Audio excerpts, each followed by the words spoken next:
Here we go. Throughout this process, I've been reminded of the words of the Austrian economist Friedrich Hayek. If socialists understood economics, they wouldn't be socialists. If these past months have shown us anything, it is that socialists not only understand economics just as well as the capitalists who came before, but that we can solve their years of mismanagement through an embrace of our principles.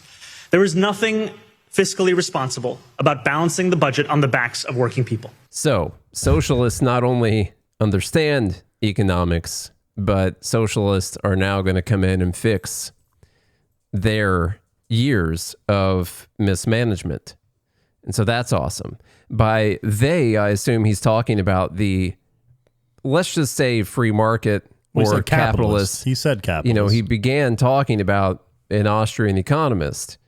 And so my question to you, Charlie, would be, is it free market capitalism that has mismanaged New York City and created the issues that it has today? No. Well, that answer is no. Are you sure? Yeah. but even, that's part of it, yes. They're going in and fixing and labeling the issues they've had as capitalists, and now socialists are coming in with their ideas to fix the quote-unquote capitalist mismanagement. And you're right that it's not capitalist mismanagement, it's government interference. You could say leans fascist or socialist in some areas, like rent control and things like that New York City has had, high taxes, those types of things that aren't really, they wouldn't come from the Austrian school of economics or capitalism at all. I mean, this is a city that has like $120 billion budget, like money that it steals from people and then spends on government programs of some form. So like already you're like, okay, well, so police and fire and roads, those things. Yeah. Don't you want those things? Big government stuff like that. And so already you're like, all right, well, that's not Austrian economists screwing stuff up. Look at the amount of regulations they have there. I mean, you can go down the list, the issue that they had with the taxi medallions that they were selling. And when Uber and Lyft tried to come in, they got rent control on half the rental units in New York are rent stabilized. They got labor rules, they got zoning laws, they got high taxes. And these people come in and act like it's the capitalists that have messed things up. He has the nerve to bring up an Austrian economist and talk about their mismanagement that happened before him, when you've got like one of the highest tax places, highest regulated places, biggest government places that there are.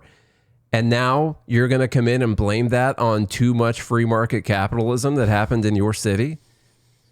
This thing's happening. Although I did bring up some. Then there's a second part to this, which is, we've talked about this before, is that there's you have that little blip in time where the socialist utopia feels really good, because you have excess capital from the capitalists that you could use for a certain period of time. It's like going and getting a new credit card that's got a big spending limit on it there for a bit, Feel pretty good. Feels great for a couple months. Living high on the hog at that time. It's whatever your runway is, you got a certain amount of money that you can spend, then you've solved all the problems for whatever time frame you have that money. And then once that runs out, how are you going to keep producing wealth to keep up with all of the things that you're spending? What's the runway look like? This is what we've seen play out most recently, I would say, at a large scale in Venezuela. So when Chavez came into power and they had all of the capitalist money from oil and things like that. Nationalized a lot of stuff. They nationalized a bunch of things. They were high on the hog for a couple years, man.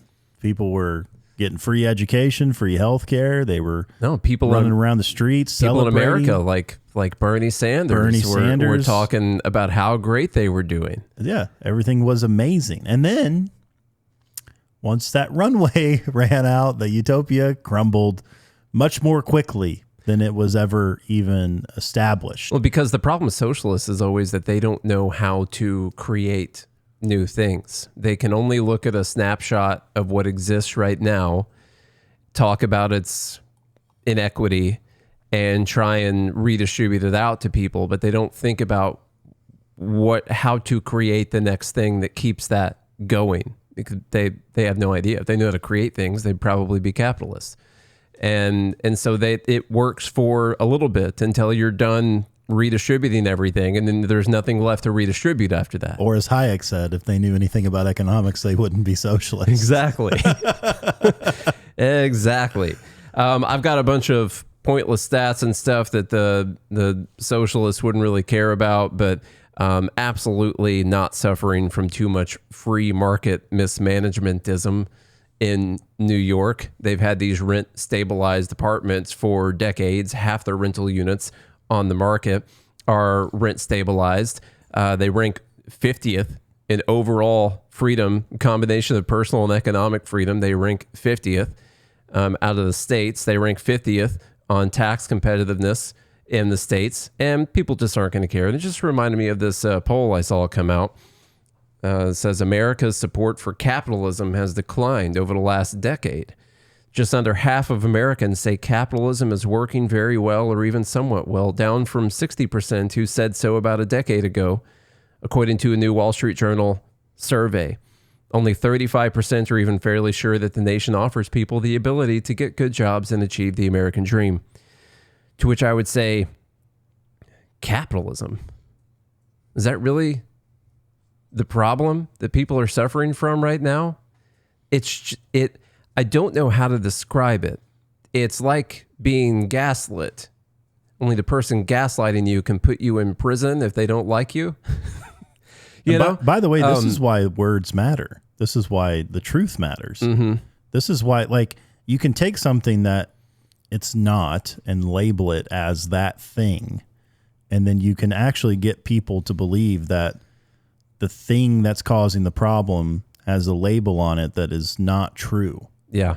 You know, like it would be like, you know, the whole importance of like men can't be women, because then like imagine that plays out and now you have a bunch of women that are committing murders, roving the streets, and you're like, oh, see, the problem is women. It's like, well, no, actually, it's not women. It's men dressed up as women.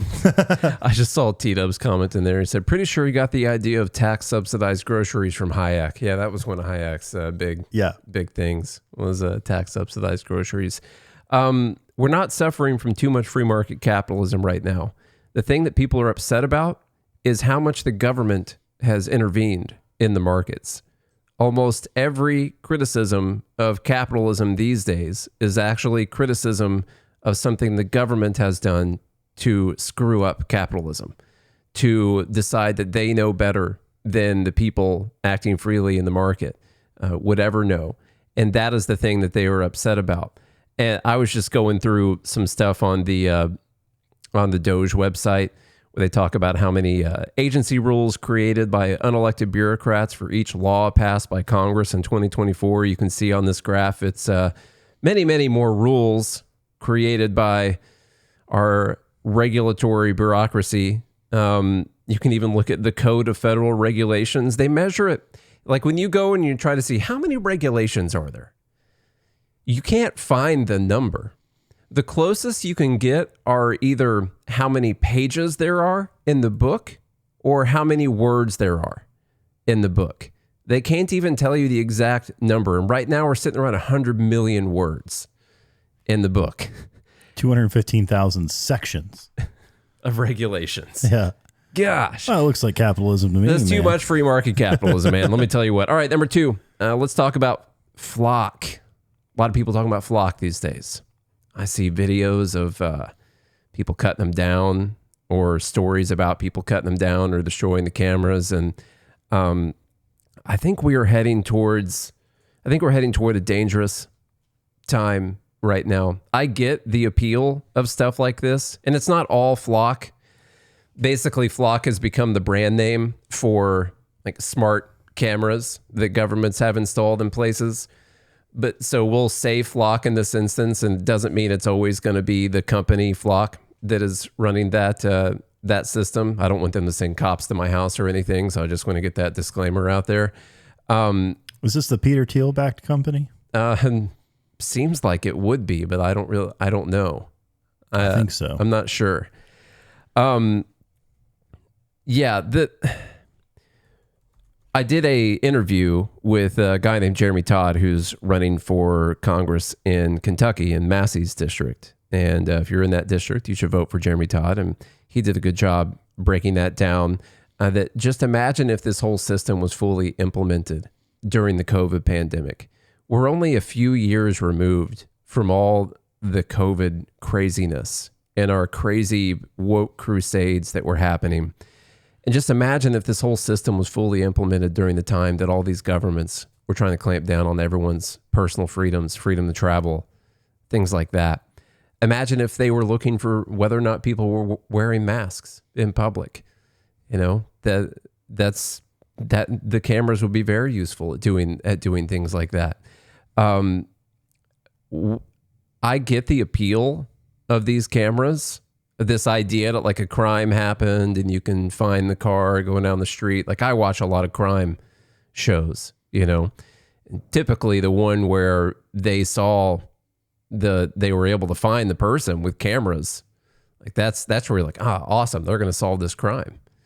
You know? Nate, how are we ever going to get to crime prediction if we don't start with this step first? Yeah. But this video that's going around is a very specific, ridiculous Flock fail that took place, and it features an interview from someone from Flock at the end of it. So watch this situation that played out if you haven't already seen it. We have cameras everywhere in that town. You can't get a breath of fresh air in or out without us knowing. Chrisana Elzer learned the power of Flock firsthand. You were in town from 11:52 until 12:09. Exactly.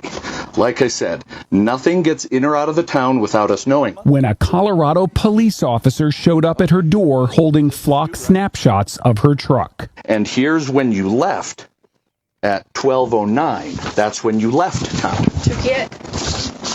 No, to stop at Ridge Trail. Wait a minute. And take a package. Well, there's no shushing. I don't need to be. I need to know where this is. The first thing he pulled out on the body cam is that Flock picture, the clear photograph of your car. But here's your vehicle in the neighborhood many, many times, apparently casing houses, because you just can't drive through for work or visit other businesses. You can only be casing houses. It is her. It is 100%. It is locked in. There is zero doubt. I wouldn't have come here unless I was 100% sure. 100%. It is certain. It is on video. You're obviously welcome to go to court. Chrisana was charged with stealing a package, but it wasn't her. The porch pirate was somebody else. Multiple times you tried to show him your video evidence. He didn't want to see it. Even when I called him back, he said, that's not my job. You looked at a time of a crime. You saw my vehicle entering in the Flock. No, what I did was, Right I did an investigation. You called my wife a liar. You said this is fact. I have video evidence. I don't know what you want me to say. The charges were dropped after Chrisana spent weeks trying to get the police chief to look at her evidence. Time-stamped video from her truck and a neighbor's doorbell camera showing she wasn't at the scene of the crime. What does it say about where we are that you feel you have to have more cameras than the police have in order to make sure you can prove yourself innocent? It sounds like it flipped the script to you're guilty until you prove yourself innocent. Without a Flock camera, that detective would not have been at her door. By his own admission, he pulled out the Flock picture of her car. Do you want to apologize to Chrisana Elzer for what happened to her? For the police misusing the tools? I don't think that I have to apologize for him. He wasn't charged with a crime. He wasn't, other than being reprimanded for his attitude. Sure. No, but I would tell you that, like, should I apologize for somebody misusing a tool? I don't think so. Flock Safety Chief Communications Officer Josh Thomas. Who's watching the watchers in these cases? Well, the city council. The city owns the data, so city council would have the appropriate responsibility in that case. Our point of view has always been that it is not Flock's job to police the way police do their work. We have cameras. No. How does that make you feel? Frustrated. Yes, this did happen. This happened at the end of last year. The video's been making the rounds a lot lately, but yeah. Frustrated for these folks. Also, I mean, how can you prove who's driving the vehicle? Just because you spot a vehicle doesn't mean that person is necessarily driving that vehicle. And then they had is long not held up in court. Yeah. So they had a person. They had a person that I mean, the person that stole the package is pretty great. The person that stole the package looked like her. Got blonde hair. Same kind of build, all that. And so then you got to go to court and try to prove that that wasn't you. What if she wouldn't have had a vehicle that was recording her? Like, she was able to rely on her own vehicle's surveillance and her friend's doorbell camera to prove that it wasn't her that did it. But imagine if she didn't have those two things. Yeah. You know, what would have happened? That would have gone to court, and for all you know, could have gotten charged and found guilty. Because what you just happen to be in this neighborhood, and the person on the camera just happens to look an awful lot like you, you know? Yeah, that's insane. Mm-hmm. What world are we living in? Yeah. You know, are we taking these ideas from China? I think people read 1984 too many times and thought it was awesome. Is what I'm hearing. Listen to this guy. This is sort of unrelated. We're going to talk more about the surveillance stuff. Young Americans for Liberty posted this out this morning also. This is happening in the city council. This sounds awesome. Interesting things that we are exploring right now with AI.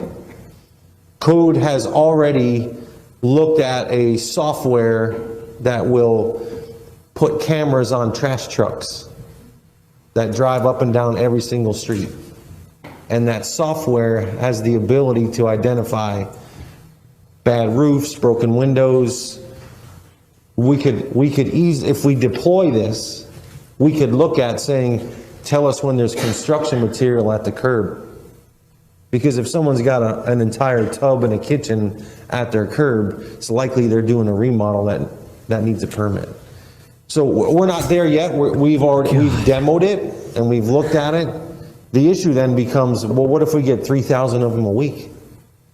Then we don't even have a manpower issue to resolve. So we're exploring how and to best deploy it, figuring out what the costs are. But there are some very unique and innovative AI software tools that are coming out to help code with some of these issues. You got a permit for that? There's like a lot of cool stuff. You're gonna put in a kitchen in your house? Is that what you're gonna do? There's a lot of cool stuff that's coming from AI, I think, down the road. But there's also a lot of terrible, authoritarian, tyrannical stuff that we're about to see from these softwares. And the government's both going to be controlling the cool stuff that the companies put out and implementing all the bad stuff at the same time. And that's one of the things that makes me feel a little negative about what this is actually going to do. I mean, you're talking about taking away all privacy other than inside your home, unless the NSA decides to turn on your devices that are inside your house or your Alexa's listening or something like that. It's that I watch these things. I'm like, I'm going to have to get off the grid. Just yep, which you can't do. Gonna have to go. Yeah, which you like really can't do. Someone will come out there looking for property taxes sometime. Yeah, on that property.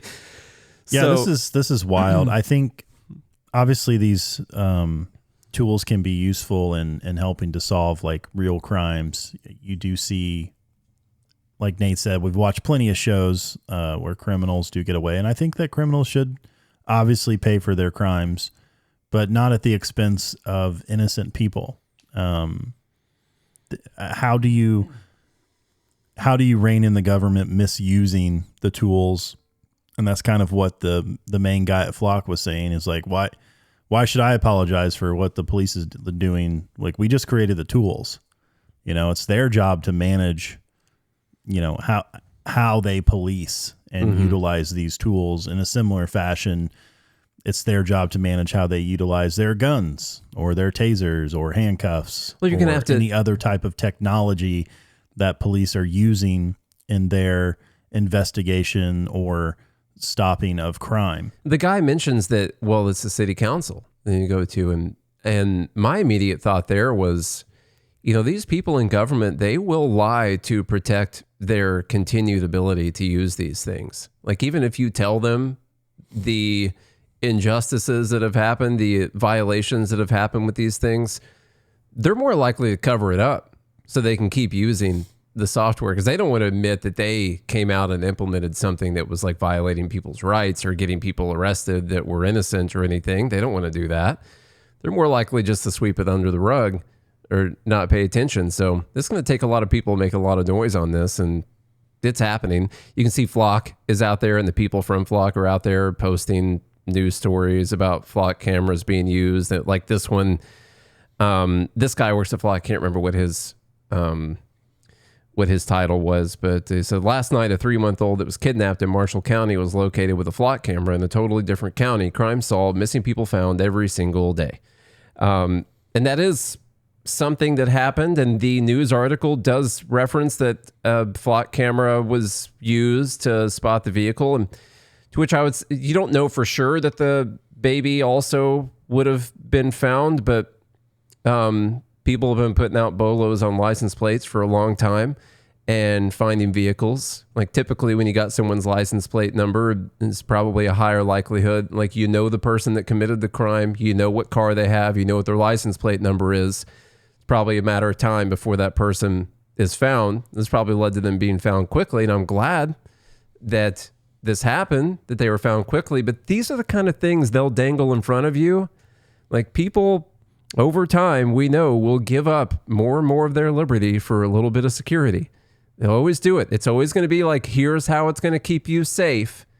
And it's never like, and here's how we would have used it to put you in prison or fine you during COVID, and how some of that crap would still be going on right now if they would have had these systems fully implemented all around the country. They just couldn't contain it. By it, I mean the people. They just couldn't do it. And I don't want to know what that situation looks like with these systems fully implemented down the road. You know, no one ever thinks about that situation, and I don't think it's worth it. I just don't. Well, you hate babies, obviously. That's obviously what it is. Same guy posted out, mother of 7 killed in gas station parking lot when boyfriend hit her with his car during a fight. And he posted out that a Flock camera plus drone helped the officers find and arrest him. I'm just like, you knew who the guy was. You had the gas station's CCTV footage of the thing happening. You know what car he was in. You knew what his license plate was. This is not the first time someone who you had on camera doing a thing, had their vehicle, knew who they were, and knew what their license plate number was, got arrested for the crime that they committed. It's not as if beforehand this guy just never would have been found, but thank God for the Flock, we were able to find him.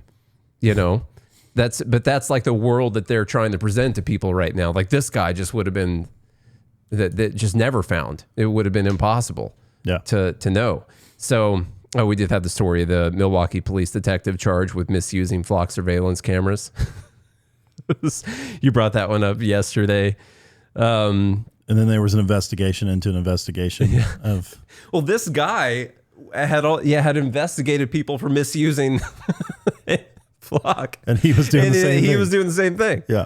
So that's the long story short on that one. We'll move past that. For number 3, that's number 2, just the whole Flock situation overall and this surveillance state.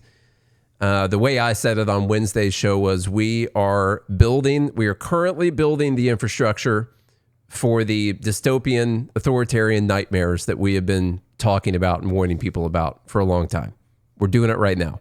We're just building it up, talking about how safe it's going to keep us, and it will be turned back around on you at some point in the future. I want everyone to keep that in mind. Okay. Number 3, we played on yesterday's episode. You can refer back to that if you want to hear our full comments. This is the guy getting cited for offensive speech. And where was that? Fort Worth? Is that what that was? I think it was Fort Worth. Yes. Yeah. So you shut us down. No, if they are offended by your speech, okay, then I'll write you the ticket and we'll go from there. Wait, you're going to take us for offensive speech? Yes, absolutely. Are you serious? Speech. You're going to cite us for offensive Yes, it's called disorderly conduct. That's, Oh, no. Yes, Disorderly conduct has to be accompanied by conduct. By conduct. It's good. Oh, I love that. The worst part was the other cop. It's like that's his way of like defining the term. Yeah. Conduct. Do you know what conduct is? Idiot. This guy's comment was really bad. To be where you want to be. Well, can you tell her too that she can't cite us for speech is offensive because she threatened to cite us if we have offensive speech? It depends on what you're saying. Who's offended? So if I say, depends on what you say and who's offended. Well, and then he by the way he goes on to explain that if they feel offended, well, yeah, they're not the right people. Yeah, basically. To feel offended. We all know who the... Now imagine these flock cameras, they're going to have voice recognition. Yeah. You're walking down the sidewalk, singing a song or something. It's going to detect certain keywords. Yeah. Turns out... And then, you get another 20 feet. Woo! Turns out here you were singing your favorite Dr. Dre song, and all of a sudden you get a ticket for a speech code violation because you said... particular words that you're not allowed to say. Yeah, exactly. I tell you what, that might bankrupt me in the first week or two. So I'm not down with it. All right, that's number 3. Number 4, the situation with Mitch McConnell. Mitch McConnell is hospitalized still, has been for like almost a month now. No one knows his condition. It's one of those things where people are speculating that he's like brain dead. Laura Loomer posted out something saying that he, she had a source saying that he was brain dead or whatever. Is he still voting? Not voting. Okay. You got to be there to vote. And he has been hospitalized for almost a month now. I think this is all just a ploy to make sure we don't pass the SAVE Act, but he doesn't have to go vote on that. But one of these instances happened this week where you remember with Joe Biden, you had all these people coming out like sharp as a tack. I just talked to him and he was better than I've ever heard him before. The best mental version clarity, ever. Yeah.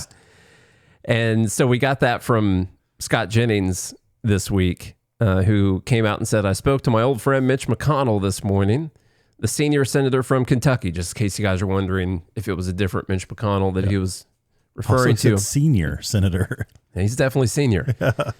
He's still recovering in the hospital. We talked for just shy of 20 minutes about Iran, Ukraine, the unfolding situation in Maine, my visit to the TR Presidential Library, and even a little bit of Senate history. And just talked a little bit of Senate history while they were there, or while he was on the phone. I told him we want to see him back at work as soon as possible.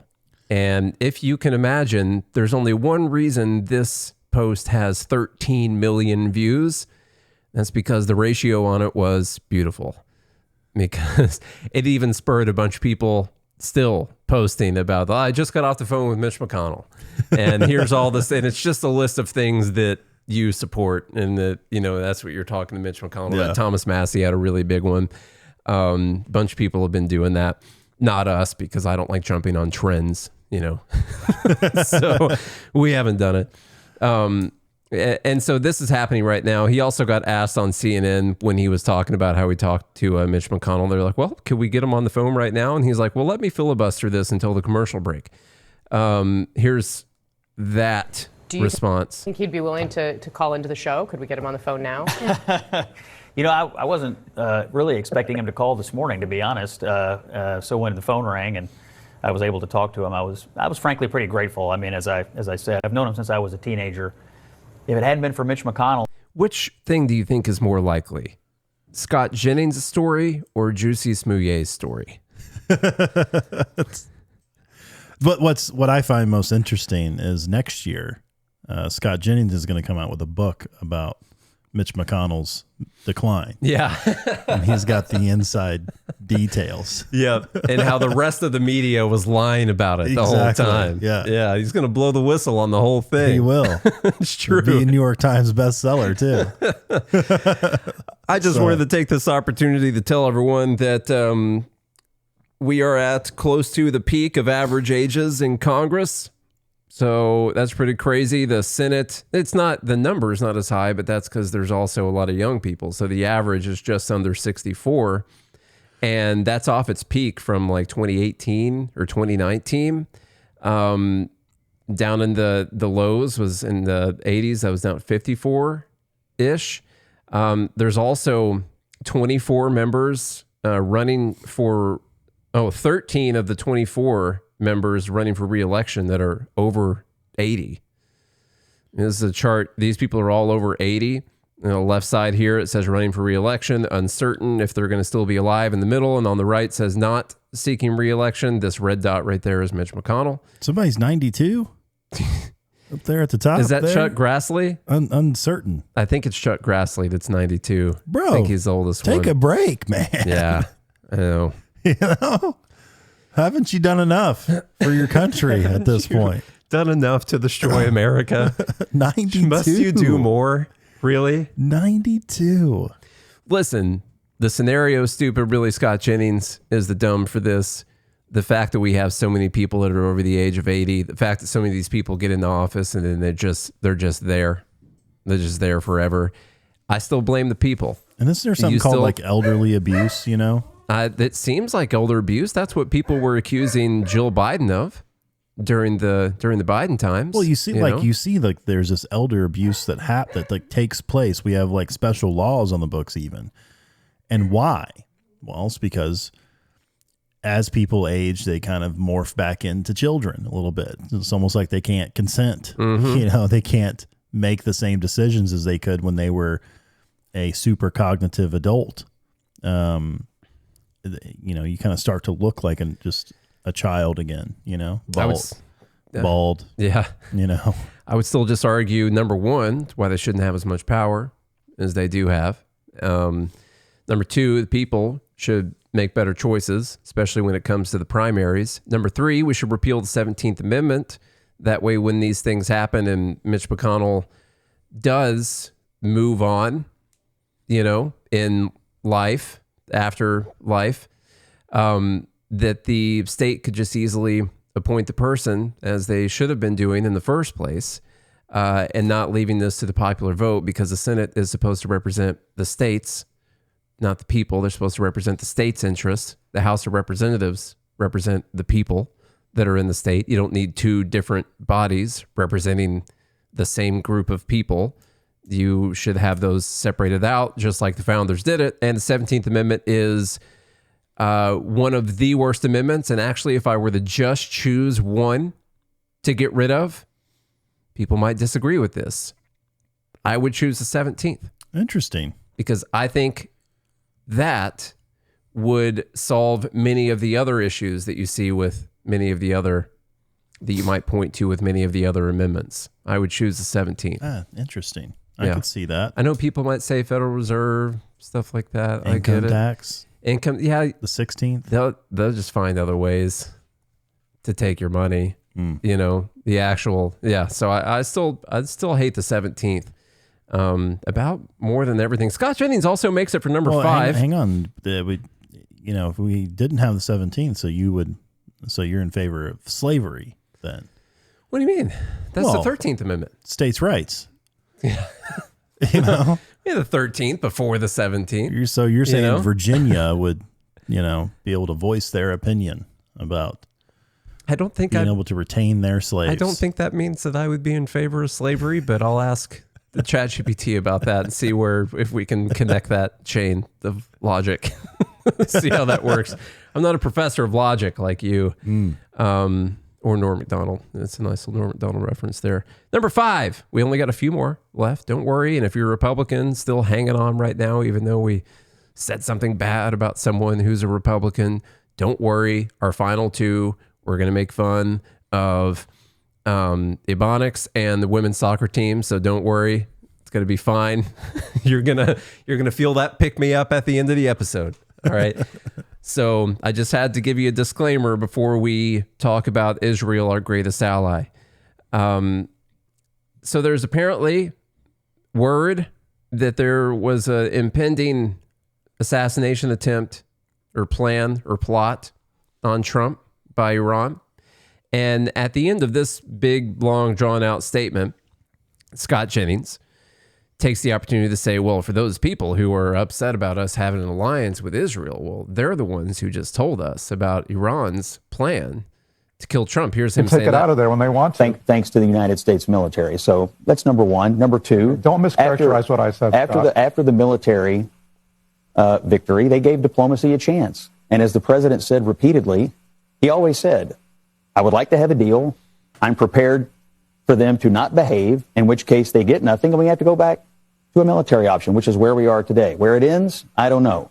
There hasn't been as much volatility in the oil market the last couple of days as some people might have projected, which is a good thing. But I do think it's true that they are not interested in rational outcomes here. And this whole threat to assassinate our president, just say one other thing, for all the people out there who've been crapping on our relationship with Israel and what we do with Israel and our alliance with Israel, they gave us intelligence to help us keep our president from being assassinated. Okay. I'm glad that they gave us that intelligence, if that is in fact what happened. I just had to point out. So it's totally fine that they're bombing Lebanon, you know? Well, Charlie, this would be what's known as circular logic. Because, okay, they gave us this information. Well, news for you, Nate. I don't even like circles. Or logic. Or logic. So I go off feelings. So you might say, well, you shouldn't be criticizing our alliance with Israel. After all, they just told us that Iran wants to kill Donald Trump. Why? Because of our alliance with Israel, which you should not criticize, because they just told us that Iran wants to kill Trump. Why? Because of our alliance with Israel. So it's nice little circular logic like that. Oh, that'd be a great video. Just keep going. That keeps the entire, that's our whole alliance with Israel. It's the whole thing. It's like, why are we over there in the middle? Why are we doing this thing to Iran in the first place? Do you think if Israel didn't exist, you know, if you'll pardon me, if you'll excuse me, if they didn't exist, that we'd be over there jacking around with Iran right now? No. With a lot of the countries that we've had wars with over the years? No, probably not. But then we'll say, in well, a much better position. But we have to protect our ally. And we're like, why are they our ally? Well, they give us intelligence. I'm like, intelligence on what? They're like, threats on our people that are in the Middle East. I'm like, why are they in the Middle East? To protect Israel. Why are they doing that? Because they're our greatest ally. Why? Because they give us intelligence on people, on threats on our people that are in the Middle East. You see how circuit. So my problem with this is that if you want to make the argument that they're our greatest ally, don't use a circular chain of reasoning or logic to make the argument. It just doesn't work. And that's sounds what good to most people, are. though, Nate. It does. Yeah. Did you see Freedom Fuel has arrived? That's cool. I heard about this. I didn't get any myself. My car still got the tyrannical, the evil price gouge fuel in it. But and unfortunately, most of the Freedom fueling happened in like Pennsylvania or something. Here's a post from the White House says, Freedom Fuel has arrived. The first Freedom Fuel Network gas station has landed in Philadelphia, lowering the price at the pump to $3.47 for our 47th president. President Trump is leading the charge to lower gas prices this summer, putting more money in your pocket relative to the money that he took out of your pocket with unnecessary, unconstitutional wars. Strange, by the way, because prior to the war with Iran, gas was around like $2.57. Yeah, I don't know what it was in Pennsylvania, but Philadelphia, yeah. It was $2.40 at the gas station by my house. It's currently $3.59, I think, after the latest thing with Iran started. So even if he were to Freedom Fuel that gas station and drop it down 50 cents, it would still be much more expensive than before. he raised it to the 360 to begin with. The other question this is totally the libertarian argument of, you know, government breaking your leg and then giving you a crutch. It is. And see how helpful we wanting are? you to thank them for the crutches. Yeah. And they made you pay for the crutches. Mm-hmm. That's crazy. Here's a little bit of this video. I saved money. I had to go back in and get my change. I thought gas was more expensive, but it's not. So thanks, Trump, for saving me some money. We're here at the first Freedom Fuel. Yeah. Just how much did they pay that guy for that? I think the money he's holding, probably. Yeah. Yeah. I just had to go back in. Get change. I thought gas was more expensive. Thanks for saving me some money. By the way, why is the gas that expensive in the first place? How did he think it was more? Isn't the price of the gas at the gas station? Yep. Didn't he pull in there because it said 347 and not 407? He just didn't look because he's been so used to the gouging. It just became ingrained, the racial injustice of it all. By the way, Freedom Fuel is kind of a cool name for a gas station. And I mean, you know, you got to give them that. They got to stop it with the obvious ChatGPT logos on everything, though. I'm spotting this stuff because, sorry, it's not really on the screen, right? I'm spotting this stuff because I did try to have ChatGPT make some eagle logos, and I spent a lot of time trying to have it make some logos, and you can spot the logos very, very easily now. And I guess that's where we are. I guess that's fine. I guess it's fine. Whatever. I don't know. It cheapens it to me. Let's see what else is in this video. Network gas station right here in Philadelphia, leading the charge to lower gas prices. $3.47. That's for our 47th president, President Donald J. Trump. The price of gas here is 50 cents lower than the Pennsylvania average gas price. 4th of July, gas prices are coming down, which is great. I am very happy about the cheap gas prices. Happy 4th of July. Hopefully everyone has a great holiday. Super pumped the gas prices are lowered. I'm just grateful. Right now, we're in a difficult time in this world, but it's nice to see some stability that we can enjoy. Definitely appreciate the lower gas prices. Oh yeah, definitely. When I saw it, I thought it was fake news, but I'm glad it's true. I definitely couldn't believe my eyes. When I just rolled past, I'm actually taking a trip down the shore, so I wasn't even going to come and get the gag, but I'm glad I did, because now it just saved me a lot of money. Thanks a lot, Trump. Just keep doing what you're doing. You're doing a good job. Had to have the black endorsement. Gotta get that. Man, the Freedom Fuel thing. By the way, I thought he had to go get change because he thought gas was more expensive, but now he's saying he couldn't believe his eyes. So he did see the price. When he pulled in. But he thought it was fake news. He just went in and paid the normal price anyway. And so the thing we don't know about the Freedom Fuel stations, and I am interested, is who's funding it, whether or not this is coming from private funding or whether or not the government is funding it. This is an LLC that was created just before this promotion that has rebranded a bunch of gas stations and is offering cheaper gas in certain areas. And so before I criticize government subsidizing gas stations or whatever, I don't actually know whose money is subsidizing this. It could be leftover private donations from the Freedom 250 Festival. I don't know. Could be leftover donations from the ballroom. Oh, wait, we didn't have any leftover money from that. So I don't know where it came from. Yeah, maybe it came from Venezuela. No one knows. No, it's not available. I've looked. I tried to do some investigative journalism in here before talking about it. And so far they've covered their tracks pretty well. They have. Just an LLC. No one knows who runs the LLC, but they are subsidizing gas. And by the way, whoever this is doing it, screwing over their competition in the area. That's why I would like to know who is fronting it, because imagine being a gas station across the street that's not getting this big subsidy from Trump or the government or whoever it is that's doing it. Also, it's 25 stations in Pennsylvania and New Jersey. Just interesting. Yeah. Why those particular states? I'm not sure. Okay, that's that one. Number 6. Number 7.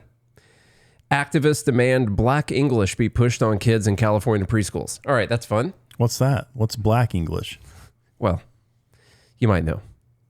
Is that when you ask a question instead of ask one? That would be an example. Okay. It would be. Just didn't know. So activists are pushing for Black English to be legitimized in preschool as a way to build children's literacy skills in California.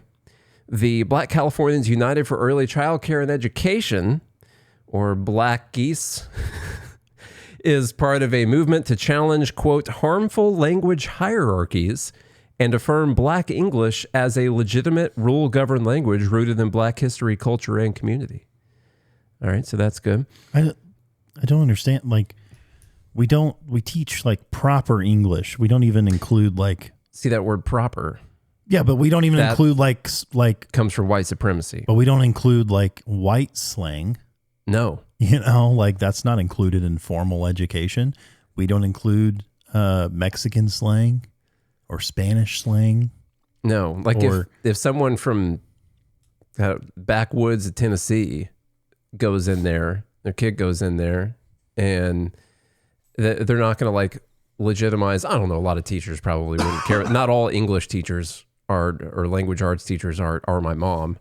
You know, but I don't think they're going to legitimize all the obvious things we know that someone out in the hills of Tennessee or Kentucky would be saying, you know. Like, what's dadgummit? You know? Yeah. Like, is that a word? Is that something we're going to teach? Is y'all proper? What does that even mean? Is that okay? The movement also seeks to address how language bias shows up in early learning spaces and how it can be dismantled. Quote, I don't want my son to walk into any room and feel like his voice is not valued or his perspective can't be heard because he's not saying it one way or the other. Why have any words that mean anything at all? She also remembered how speaking Black English is full of slangs and grammatical errors, so it came with a lot of embarrassment. Blackies is a nonprofit organization centered around a 10-point policy plan that seeks to gain reparations and help Black children, families, and workers. California released a plan promoting early dual language learning and calling on the state's education system to support bilingual children in their development. I wonder if you, like, can I go take a Black English class and have like dual language credits? You get hired at a hospital to be a translator? Like, what? Come on now. Like, what are they trying to incorporate here? They want to be able to say they is instead of they are, you know? And it is interesting when you hear Black people talk a certain way. Part of you is like, why do they do that? I don't understand it. Yeah. It's like they're making up their own thing for their culture, which is fine. You know, like if you want to create a new language or speak in a certain way, that's fine. Why do we have to then oppress that upon other people? The crazy thing about making up things for their culture, Thomas Sowell does a good job pointing this out. And I think the book, he's got like 30 books, but I think it's Black Rednecks and White Liberals is the name of the book. That none of this demonic stuff or Black English stuff like finds its roots in Africa. You know, they're not like bringing in their native tongue. This stems from like white Southern culture that was then passed on to the Black slaves, who the entire group, the whites and the blacks, are just all totally uneducated, you know, and have carried that through as like part of their culture and is now like part of them. Like that stems from, first off, the white slave owners, because that's how they spoke. Just go down to Louisiana. All right. You'll hear it. Anyway, they call it Cajun or Kunas. That's just what they call it. It's what they call it. All right. Look, I'm from Louisiana. Yeah. All you speak Kunas? No, I got some family members that do. And let me tell you, they're hard to understand. All right. I'm serious. Oh, it's white tough. family members. Yeah. Yeah. I got some. We lit the plane that day. It's worse than that. I mean, have you guys ever seen Swamp People? My God. You know, there's some people on there that are hard to understand that are worse than Waterboy. Oh, there's a guy that comes up and hunts on my dad's property that has a shrimp business. He brings up shrimp as payment for hunting on the property. can't understand a word that guy says. From Louisiana? Yeah. At all. Of course. Everyone calls him Cajun Man. Yeah. And I don't know. Yeah. I don't know what he said. I've got some. But I'll take the shrimp. That's fine. I've got some LeBlancs in my family. Yeah. And I have an uncle that, especially when he starts drinking, man, you can't understand a word that coon-ass says at all. It's just true. From their website, they say the Black English Language Work Group is a collaborative partnership of organizations committed to advancing language justice for Black children in early childhood education. They say, what is Black English language? And yes, on their website, expressive features such as she be working, or they happy, or best friend. Continue, and these are like the stuff that you need to affirm. The problem is your language. It's not that it completely determines.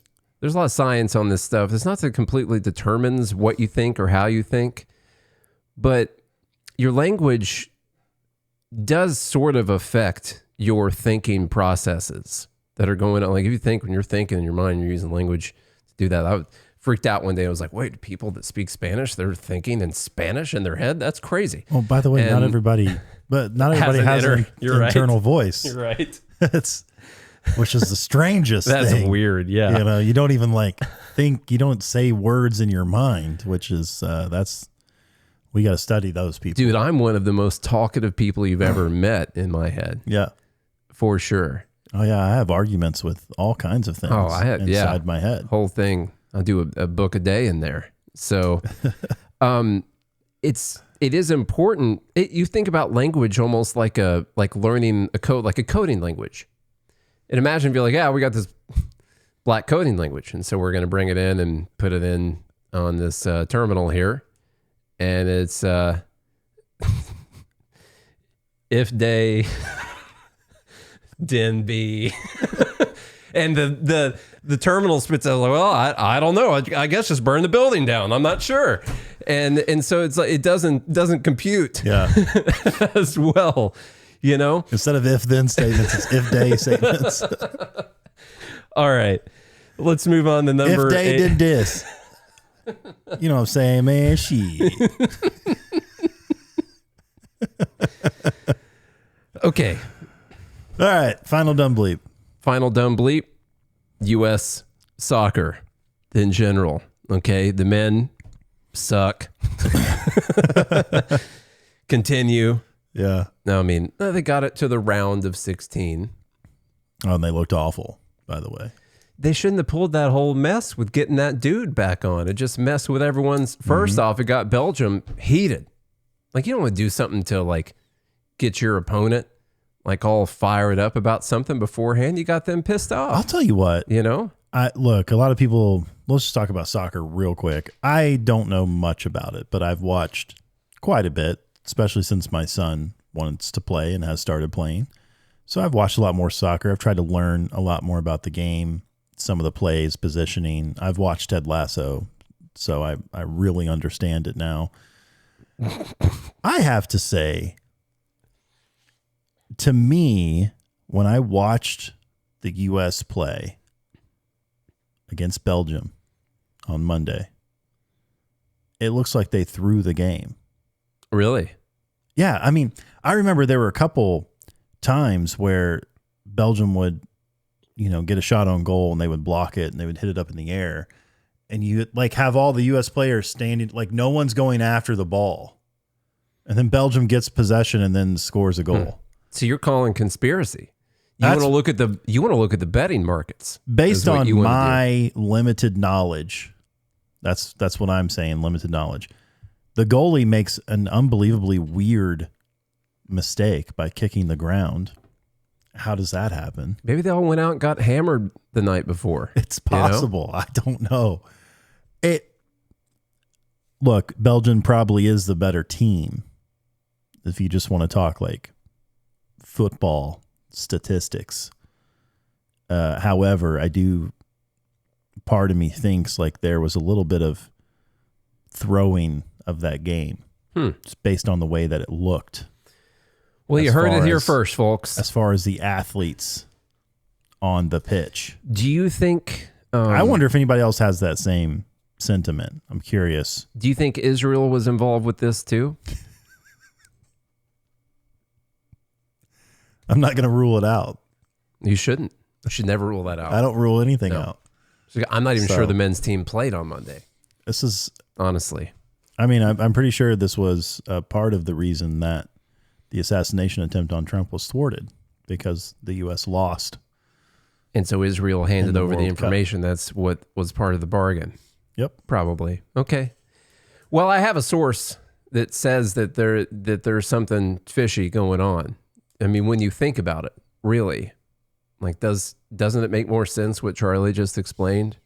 You know, I think it didn't look like to me that they tried. And I have a close personal friend who follows this a lot and who says, yeah, that's definitely what they heard also.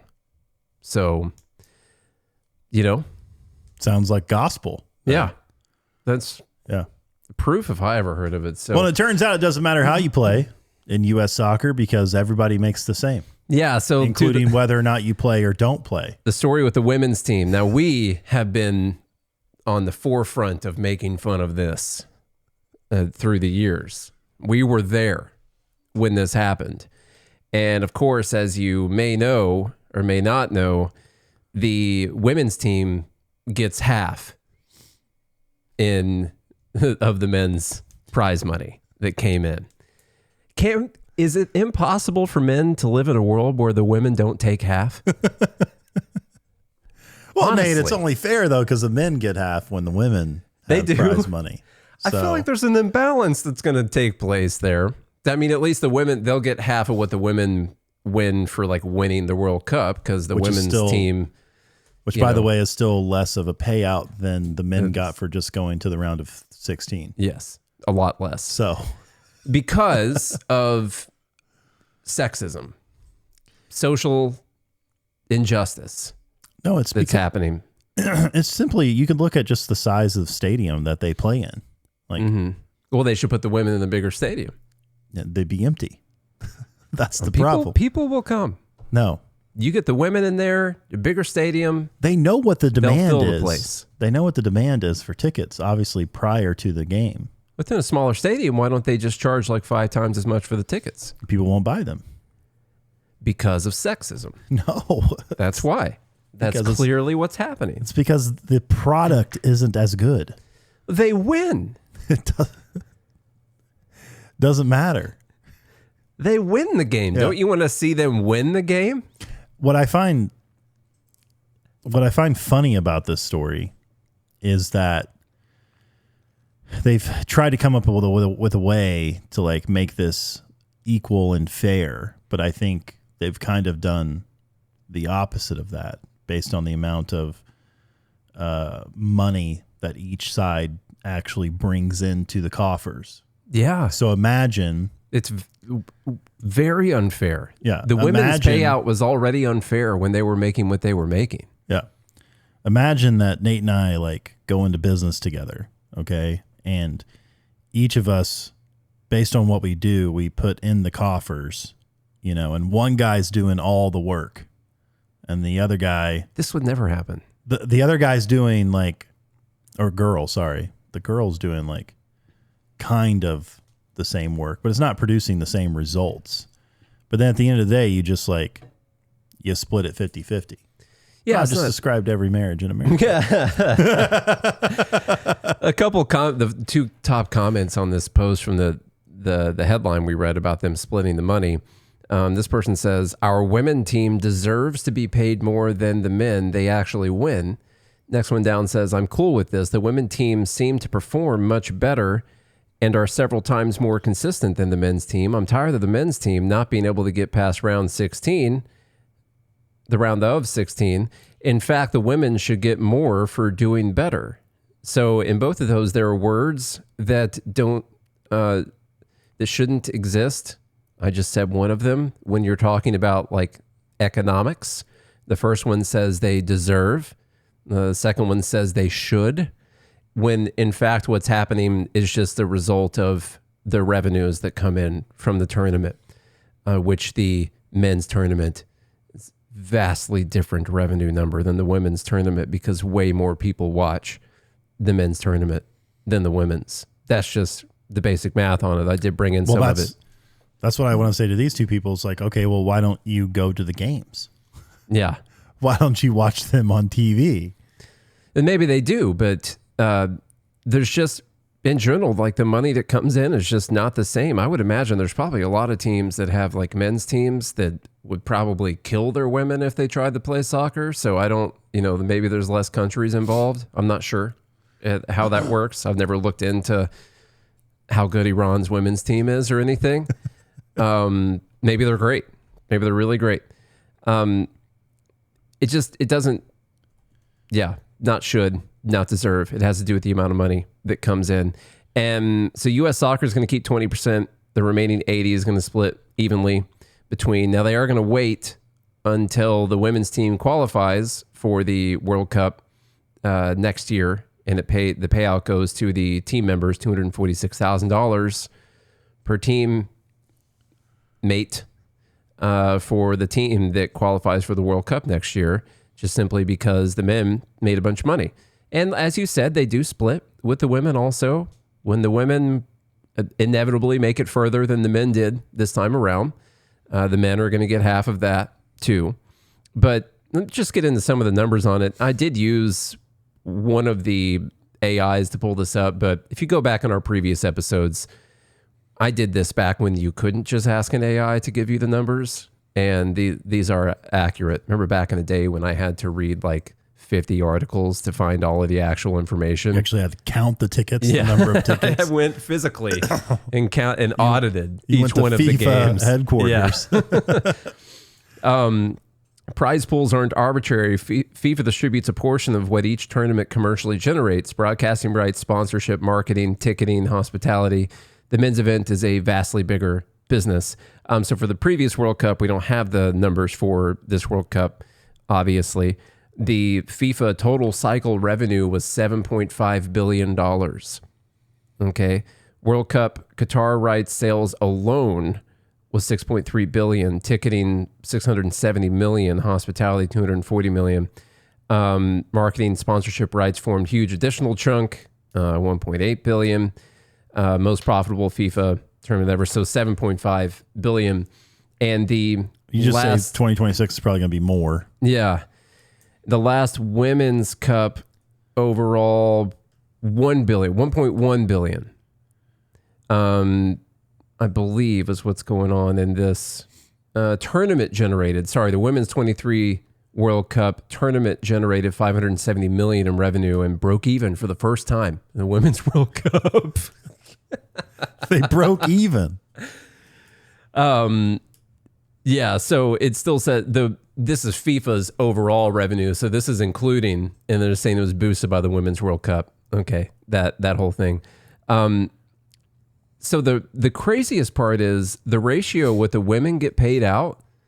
The women get paid out a way bigger percentage of what comes in from the women's tournament than the men get paid out as a percentage from the, like if it were actually fair, the men, if you did it like how the women are paid, if it were actually fair, the men would have been getting paid like 10 times more than what they already were getting paid. If you did it based on the percentage that the women get paid out. Or subsidizing the total the income. women. Yes. All across the world, by the way, yes. is what's happening. NBA. Which look, I mean, it's fine to do it that way. I think, part of me is like, okay, well, this is a private company. Let's say they can do it the way they want. And this is a contract that the men and women have signed. It's a collective bargaining agreement with U.S. Soccer that the men and women are agreeing to. Now, what consequences does that have? Well, potentially, this is why you'll never see the men make it past the round of 16. Because what top-tier athlete wants to sign a contract to try to be the best in this particular sport when they then have to share the accolades with people who probably still half of the winning prize money would be way more than half of the round of 16 money. you know. Yeah, but that person can go play football or basketball or baseball. Yeah. Or any number of other sport where they're going to make way more money for similar talents. I got you. Because the thing, like, you have to think about it in like a lot of your top tier athletes could actually go pro in multiple different sports, and they typically have to pick one. Patrick Mahomes is a good example. The guy got drafted into baseball, football. Now he couldn't obviously play basketball with his size, but lots of your top tier athletes, like the people who you would want to try to recruit to the game. Dave Portnoy made this point. You know, he's like, for the next World Cup, we need to recruit guys like LeBron James and force them on the team. Get your 6'8" ass in there for the corner kick, you know, and learn how to put a head on a ball so that we can go win this whole thing. We've got the best athletes in the world, and yet we fall short every time we play soccer because the best athletes aren't playing soccer. I got you. And there's a reason for that. Part of it has to do with money. This happens. This also happens anytime you socialize any other industry. And that's the actual big point here that Charlie's making, is that you don't want to socialize the rewards from industries because you disincentivize people to go into those industries. Amen. That is the point. Let's get the votes in. We got to go. We're an hour and 10 minutes in here. Let's see. Number one was Mamdani. On economics. And of course, blaming New York's problems on the free market. Number two. And men's athletes. Yes. Number two, Flock. That whole situation, this whole situation that we're in. I don't know what the specific dumb is in the scenario. I just don't like it. Okay? I don't like it. Number three, speech crimes there in Fort Worth. That cop saying like it depends on who's offended. Really? But it's true. He said the truth. I kind of like that guy a little bit. Number four, the McConnell situation. Number five, Israel, our greatest circular ally. Number six, freedom fuel. Number seven, language justice. And number eight, U.S. women's soccer socialism. Get your votes in, folks. While you're voting, if you're on YouTube, comment, like, subscribe. We appreciate you there, especially if you love women's soccer and I'm wrong. Tell me. We definitely want to hear that. Tell me why I'm wrong. It's way easier to leave a comment than to try to send me an email at nate@goodmorningliberty.us. So I just want to get your thoughts there. If you want to support this show with your money, then support the sponsors that support this show by clicking the link in the show notes. You can do that. Do we have a winner yet? I think it's going to be Mamdani. The votes are very split right now, so I want you to confirm what you think. We had an even dumb. I saw a lot of dumb things. I don't know what I would vote for here. Honestly, but if Mamdani does win, he's got to split the winnings with everyone else anyway. So, you know. That is true. No.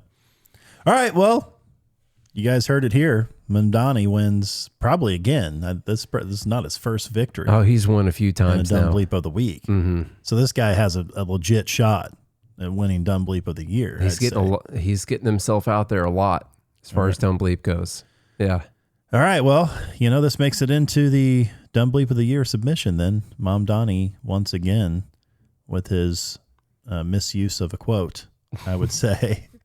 Well, he said the quote, and then he was like, no, we know economics, and then just proceeded to not know economics afterwards, thus further proving Hayek's quote about socialists not understanding economics. So it was nice. Maybe it's just an educational video then. It was. Yeah. All right, y'all. If you enjoyed that, do all the things I said or don't. I don't really care. Nate does very much so. So please do it for him. It helps him sleep at night. Honestly. Do it for your country. Do it for America. America. Yeah. Yeah. Listen to the show. Share it around. Go fill up on your freedom fuel. Mm-hmm. And bring them V8s and Hemis back, baby. Do it. This is America. Dadgummit. Dadgummit.